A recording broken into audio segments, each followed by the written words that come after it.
Ils reviennent rarement sur ce lieu. C'est toujours compliqué de venir ici. Celui d'un des attentats les plus meurtriers d'Israël. Je préfère garder le souvenir de ma famille assassinée quand ils étaient vivants, et non comme des personnes qui ont des noms inscrits sur un mur.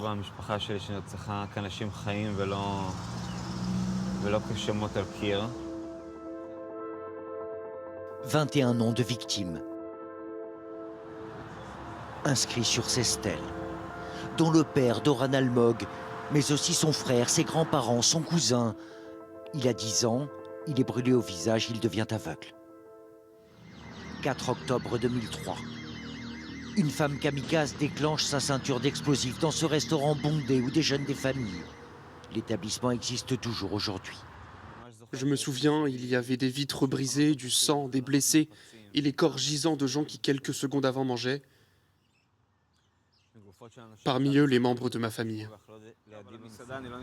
Souvenir ravivé par la récente libération du commanditaire de l'attentat, revendiqué par le djihad islamique. Sami Jaradat, aujourd'hui à Gaza. Que Sami Jaradat finisse sa vie en prison ne ramènera jamais ma famille assassinée. Mais sa libération permet de ramener des otages en vie, et c'est le plus important.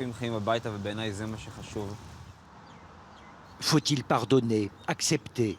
C'est un débat en Israël depuis le début du cessez-le-feu. Et les libérations d'otages, en échange de sorties de prison, de centaines de Palestiniens, certains condamnés pour terrorisme. Mira Lakin-Avni, lui, ne pardonnera jamais.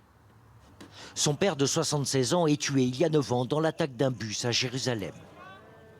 L'un des assaillants, Bilal Abou Ghanem, ici à son procès, devrait bientôt être relâché en échange d'otages israéliens. C'est pour lui inacceptable. Le prix est beaucoup trop élevé. C'est un accord vraiment terrible. Libérer 735 prisonniers, c'est garantir la mort de milliers d'innocents. Le spectre d'attentat n'est jamais loin, mais aujourd'hui une majorité d'Israéliens est en faveur de l'accord de trêve.